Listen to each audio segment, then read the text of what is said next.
के साथ जो पकड़ा गया था एक लड़का है, उनका नाम है नितिन परिहार है।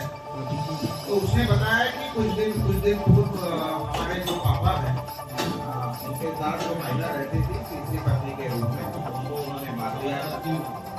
फिर उन्होंने उनसे ये नितिन जो है, नितिन से ही फिर उसके डिटेल में बताऊंगा, लकड़ी वगैरह मंगवाया और ये ट्रक जो है एक जगह से इन्होंने खरीदा है बड़ा वाला। फिर पहले लकड़ी उसमें डाला, फिर लड़की का शव उसमें डाला, उसके बाद उनके कपड़े वगैरह लगा के उसमें उन्होंने जला दिया। फिलहाल इसका कोई पीछे का आपको डिटेल्स में बताना चाहता हूँ। ये बहुत लोग ब्रिजवान बोल के नाम चला रहा है।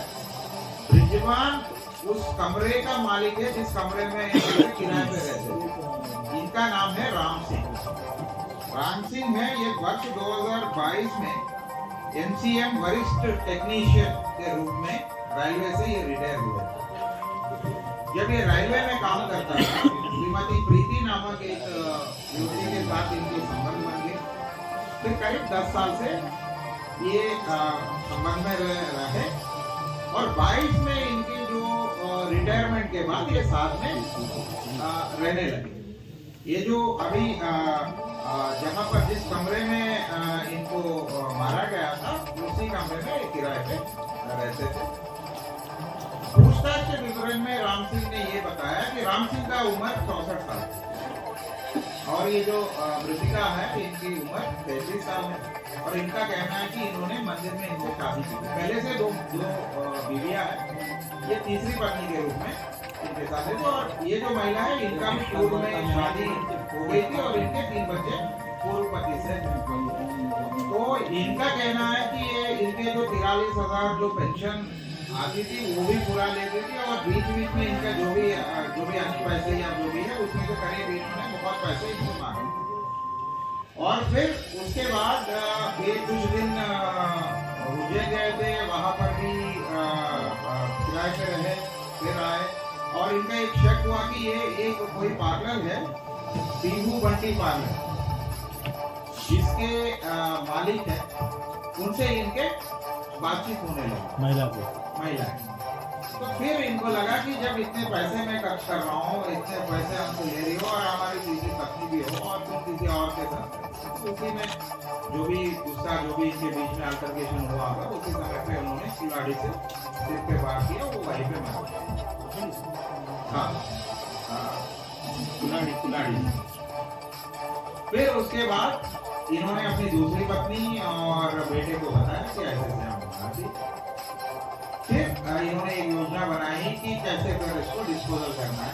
तो तब बेटे से जो मैंने पहले कहा था कि तो बड़ा वाला ट्रंक एक मंगवाया, संदूक जो बोलते हैं, उस पेटी को आयरन वाली जो पेटी लोहे की, उसको मंगवाया। तो उसमें फिर बाजार से इन्होंने करीब 2 क्विंटल लकड़ियां मंगवाया। पहले लकड़ियां उस ट्रंक के बिछाने के बाद फिर जो युवती जिनको इन्होंने मार दिया है उनको रखा और उनके कपड़े वगैरह रखे, उन्होंने जलाने के बाद ये अगले दिन सुबह आए थे 4 बजे देखने के लिए कि क्या जल गई है। नहीं जल गई थी। फिर इन्होंने, क्योंकि वो जला हुआ था और ज्यादा उसमें बहुत ही गर्म थी पकड़ने में, तो इन्होंने पानी से उसको बुझाया। फिर उसके बाद ये डिस्पोजल करने के लिए रात को इन्होंने सेपरेट किया और डिस्पोजल करने के लिए पेटी के साथ ये लोडर को बुलाया। वहां से आपको पूरी हिस्ट्री पता है कि लोडर ने फिर चेक किया कि ऐसे कुछ हमें शक है, इसमें कुछ है। फिर हमारी पुलिस ने तत्काल जो बेटी है उसको भी कब्जे में लिया, उसने रात को उसको भी फोरेंसिक का कराया। घर भी गए थे, वहां से भी रात उसका भी फोरेंसिक हो गया वो। और क्योंकि जलने के बाद वो बेटी इतना काला पड़ गया अंदर ही अंदर, क्योंकि ऑब्वियसली उसको ये छुपाने के लिए फिर एक नीला पेंट बाहर से ले आया और फिर इसमें नीला या जो भी है थोड़ा सा ग्रे कलर की पेंट है, एग्जैक्टली नीला नहीं, उसको इन्होंने पेंट दिया। फिर पेंट करके जब जा रहे थे, बाकी आप जानते हैं। और मैं अपनी टीम को पूरी शाबाशी देता हूँ, एसपी सिटी के नेतृत्व में मात्र 18 घंटे में मुख्य आरोपी को पकड़ लिया गया। और वो क्योंकि वो 64 साल का है, वो खुद खुदकुशी के फिराक में थे, लेकिन टीम ने बहुत ही सटीक से और प्रॉपर तरीके से उनको भी गिरफ्तार कर लिया है। और जिन्होंने इस शव को डिस्पोजल करने के लिए जो साथ दिया है, उनकी दूसरी पत्नी और बेटे दोनों को भी हिरासत में ले लिए और सबको आज जेल में सारे आरोपी गिरफ्तार हो गए। सारे आरोपी